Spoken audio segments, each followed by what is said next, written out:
2 years ago, I became a stay-at-home mom, and I was terrified that it would end up being a huge mistake, something that I completely failed at.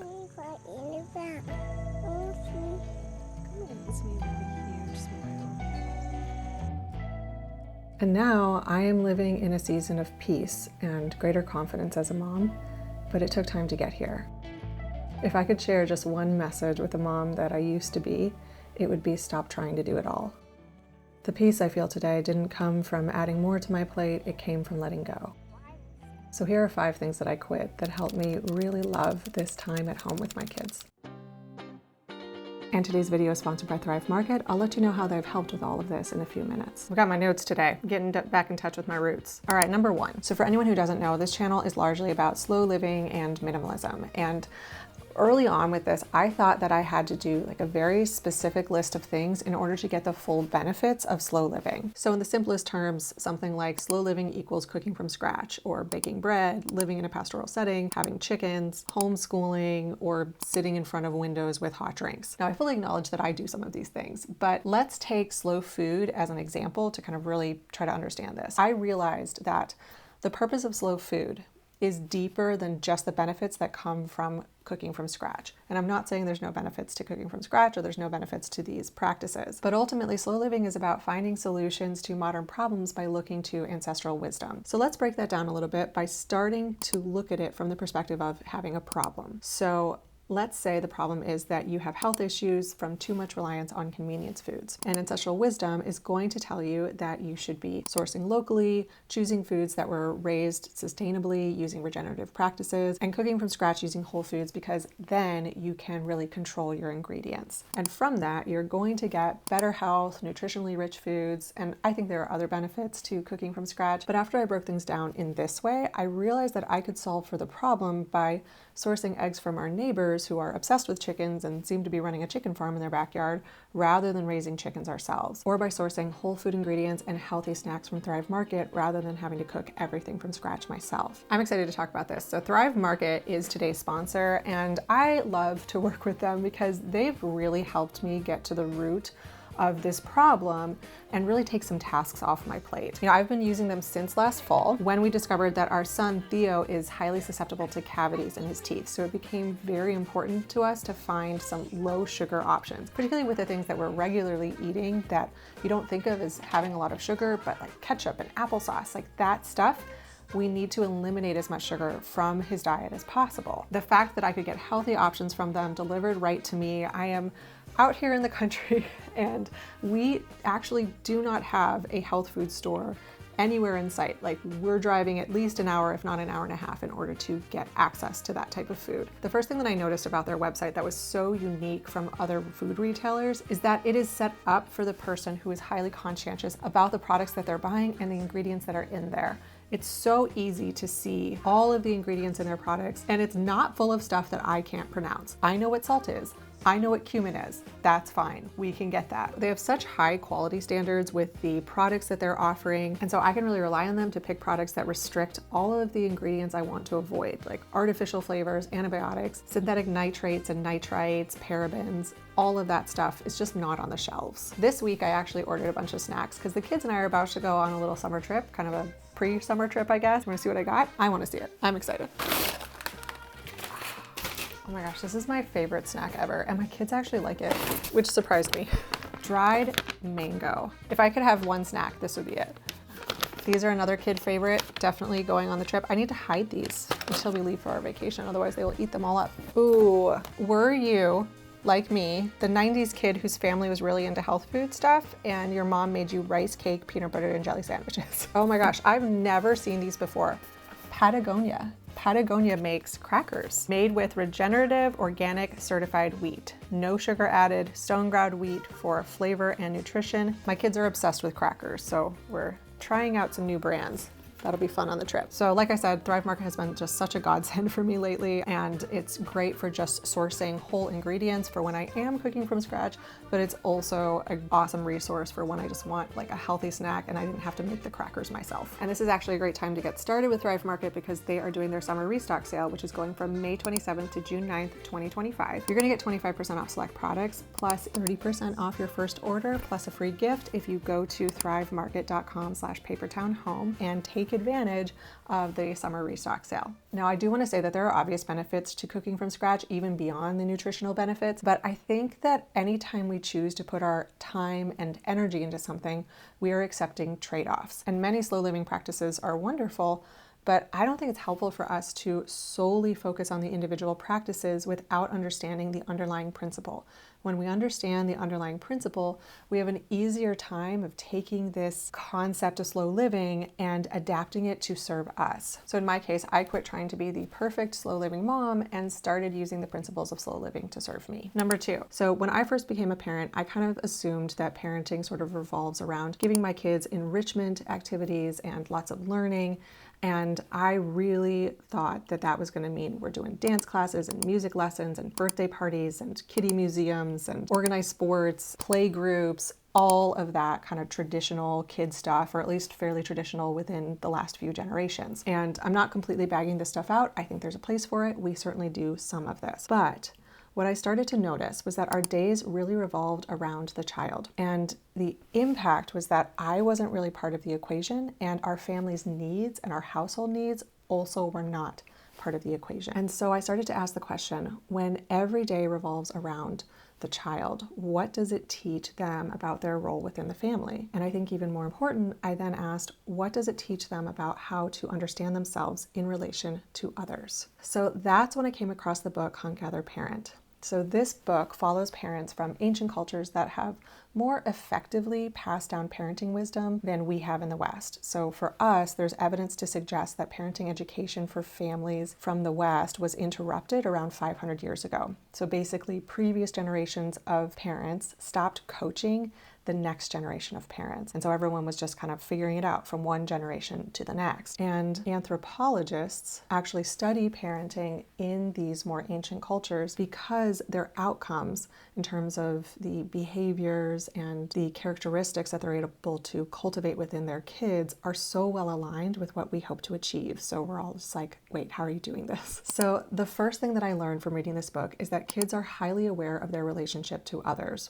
So they notice that if they're expected to spend the day bouncing from one child-centered activity or form of entertainment to another while their parents are spending the day cooking, cleaning, and driving them around. And kids know their role within the family. So if their days are structured the way we traditionally structure them, then they assume their role is to play, to be entertained, to be served, and they assume our role is kind of butler, cook, and event manager. And this perception can lead to issues with cooperation, because why would they cooperate? Why would they put their shoes on and leave the house when we need them to if they assume that their role within the family is to be served? The other thing I learned is that kids have a deep desire to belong, and they need to feel like they are full-fledged card-carrying members of the family team. And the author says that every time we include a child in an adult task, we are telling that child that they are part of something bigger than themselves. So this is when I realized I had to take a new approach to how I was spending the days with the kids, because I really did want to help them learn the value of contribution. You know, I wanted to build self-efficacy and that feeling that they are an essential member of the family and that they are part of a collective. So I started by asking, like, what does our family or household need today or this week? And then I would make a plan to meet those needs first before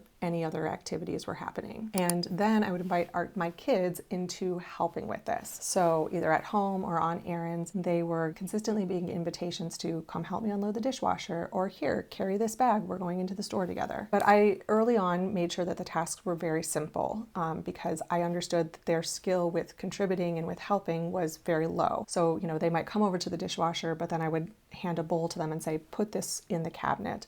So it was a very specific, very clear, like just sort of one step that they had to complete, and that they could feel a sense of accomplishment once they had completed, kind of build that self-efficacy. Early on, we're just starting with very small, simple tasks. And we're not asking all throughout the day. You know, with a small child, you're talking about 3 to 4 invitations throughout the day. And the other thing is, don't force it. So If my children resisted with helping, then I would just let it go. I would move on and invite them in another way later in the day. You know, if you're having a child who has a lot of resistance to helping, maybe they've just spent so many years being served and this is a huge change for them, you might consider, like, what is a thing that they just really enjoy doing? Like, maybe they would really like to help wash the car because they love playing with sudsy water and sponges, you know, or maybe they really like to be out in nature, and so helping to plant the front garden would be a place where there would be a lot more likelihood of cooperation and eagerness to be a part of that. And then the last thing is that we still do make time for fun. We have a decent amount of leisure time in our day, and so we have plenty of time to take care of our household needs, but also do like a fun or relaxing activity that day. But the rule is that it has to be fun for everyone. So we're picking the park where there's a great bench and good shade so mom can sit down and read her book and just enjoy the nice breeze and the kids can play. Or we're going on a hike together. We're very rarely going to the trampoline park because it's just not something that I enjoy, and the entire family is going to be taken into consideration most of the time. There's some exceptions, of course. So the thing that I quit being my kids' activities coordinator, and I started inviting them into real life with me. Number 3, around the time that Peyton turned 3, I really started to struggle with the outbursts and behaviors that to me looked a lot like defiance. And I tried a lot of different tactics. Positive discipline was very hard for me because I didn't find that the strategies were particularly effective. And looking back, I do think I was missing some important pieces to the puzzle and understanding what was going on with Peyton, and also how my behaviors and mindsets were contributing to her behavior. And then what I found with more traditional approaches was that they just wore down the relationship and the defiant behaviors multiplied. And I realized that part of the problem was the story I was telling myself, like she's being manipulative or disrespectful. So then I learned that in the West, we tend to tell ourselves that kids who are misbehaving are being intentionally manipulative. But in other cultures, they tell themselves different stories. So for instance, the Inuit believe that children aren't born understanding how to behave appropriately. They don't know the difference between right or wrong, what respect is, or how to listen. And speaking as a Christian, I think this is true in our worldview. There's a recognition of human potential and our orientation toward rationality, moral awareness, creativity, and so on. We call it the Imago Dei, which means that we are made in the image of God. But we also understand that while a child may bear the image of God, they're not born with a full understanding of moral responsibility. And I think most of us know this intuitively, but it can get muddled up with other cultural messages about parenting. And I think a more helpful way to think about it, and the way the Inuit think about it, is that learning appropriate behavior is kind of like learning to read. So these things need to be taught, and the lessons need to be broken down in the same way that we would break down the process of learning to read or do math. And I think we all know that we really wouldn't be mad at a child for not being able to read without having sufficient instruction and time to practice. The other thing that I want to say, and I think we do have to be nuanced with this, but in a lot of these cultures, it's understood that a child's misbehavior isn't a reflection of the parents.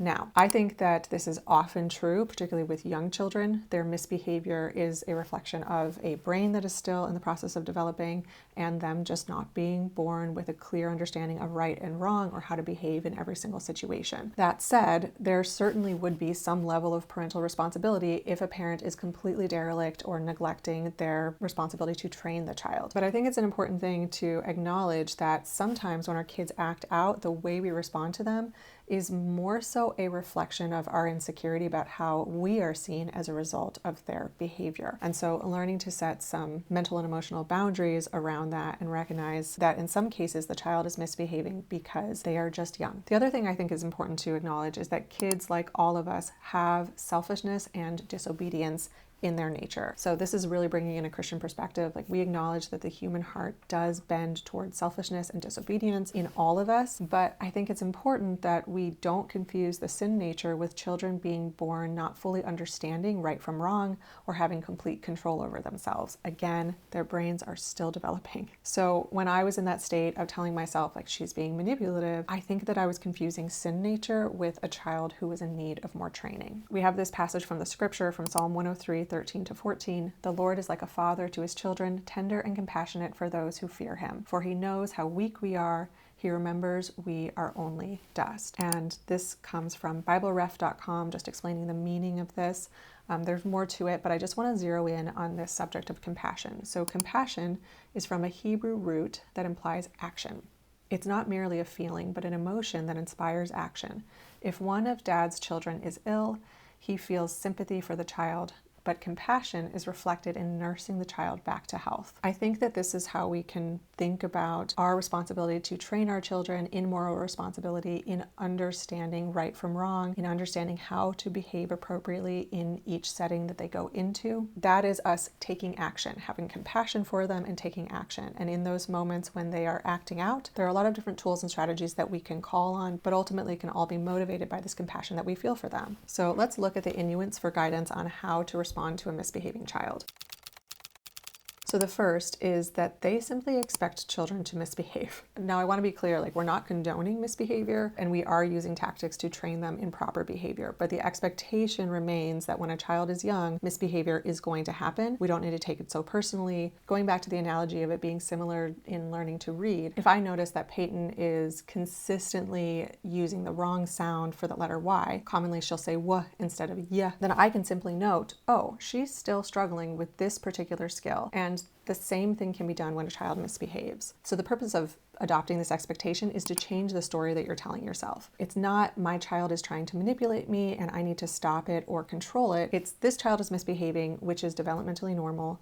She needs more training to understand right from wrong in this situation. And another thing to bear in mind that the Inuit teach is that if the child isn't getting the lesson, they're not ready. So just like when I taught her to recognize rhymes, when we were in the process of her early pre-reading skills and we were working on her sound development or her sound recognition, she couldn't recognize rhymes. She just wasn't getting it. It was going completely over her head. So honestly, what I did was nothing.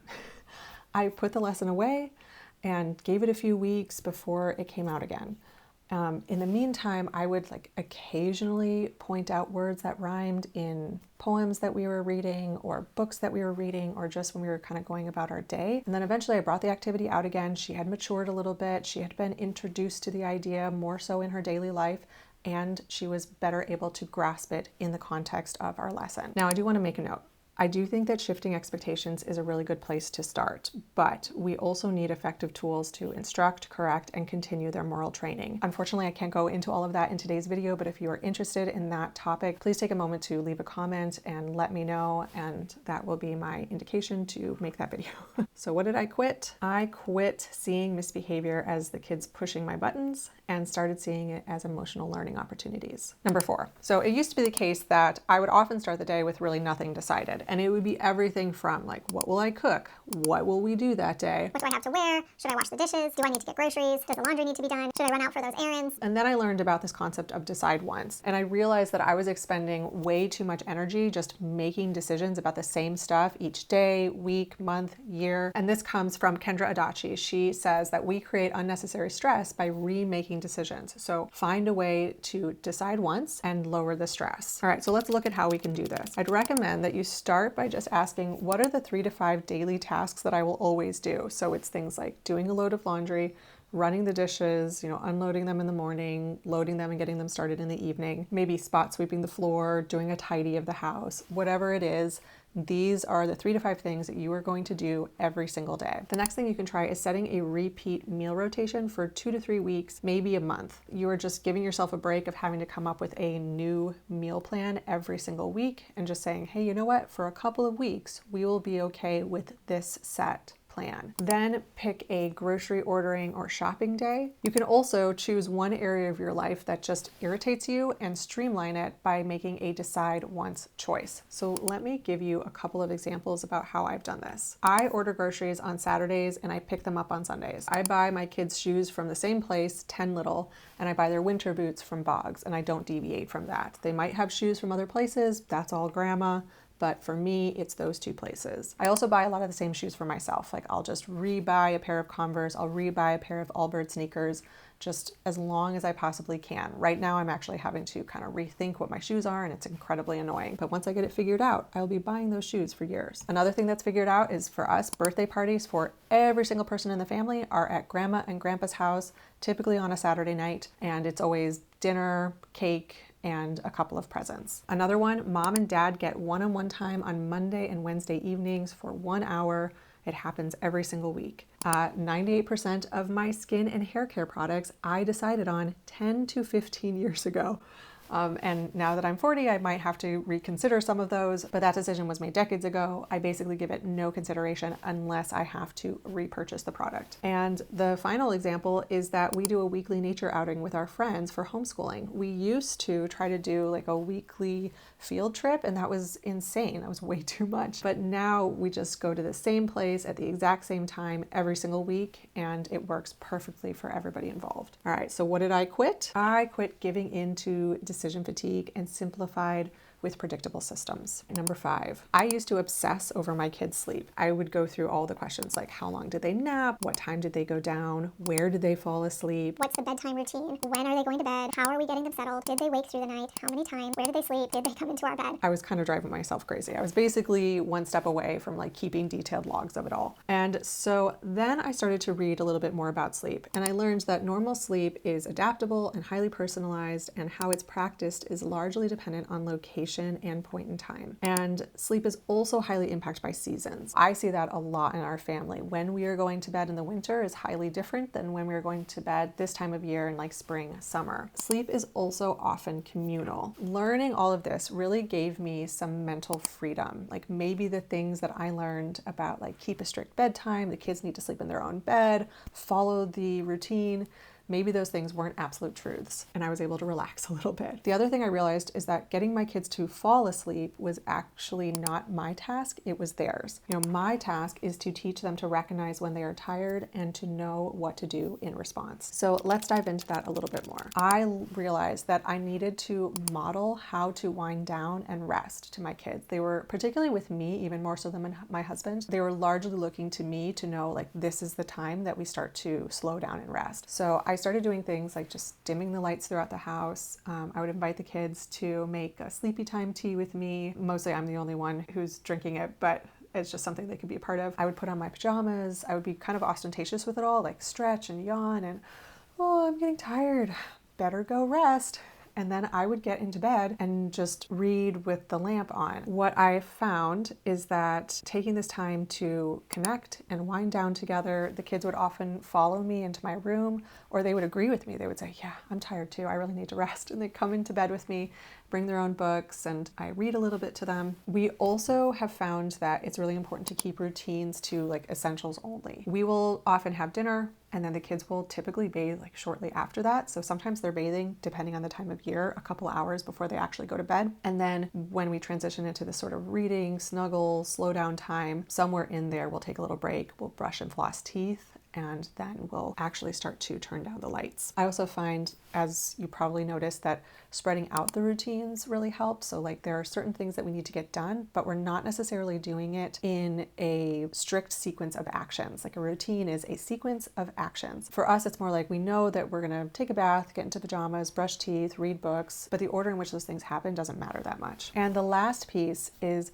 really focusing on respecting their autonomy, but within limits. At some point in the process of reading, we start probably reading in my bed, and then we transition over to their room, brush teeth, read a couple more books. My husband's a part of all of this too. I'm just not getting into all the details about who's doing what. So we brush teeth, read a few books, and then usually we turn off the lights. And it'll be simply mom and dad will say, okay, we're tired, we're ready to go to sleep. So we turn the lights off, but we'll leave on like a low light that if our daughter or son want to keep looking at books before they lie down, they can do that. We're respecting their autonomy in that they're saying like, hey, I'm not quite ready to sleep. I want to look at the books a little bit more, but we're not letting them just kind of run wild throughout the house. Like the expectation is that they be in bed, kind of lying with us. And it's not really something that we have to say like, this is the expectation, you have to stick to this. It's more so that because we're modeling rest and this quiet time and this connection together, they just go along with it. And ultimately respecting that autonomy kind of goes back to that, which task is theirs and which task is mine. My task is to train them how to recognize when they're tired and what to do in response to that. And I can do that through modeling and, helping them practice this. They still need to be the ones to like take that action of, I'm going to lie down on my pillow, I'm going to close my eyes, I'm going to transition into sleep. All right, so I quit obsessing over my kids' sleep and started teaching them to recognize their body's needs. Now, ultimately, all of these things that I quit were in service of guiding my kids well. And there are so many lessons that I've learned that have simplified parenting and improved our relationships. So if you'd like to dive further into that, then check out this video here. And a big thank you to Thrive Market for supporting the channel. Remember to use the link in my description or go to thrivemarket.com/papertownhome to get 30% off your first order and a free gift. And until next time.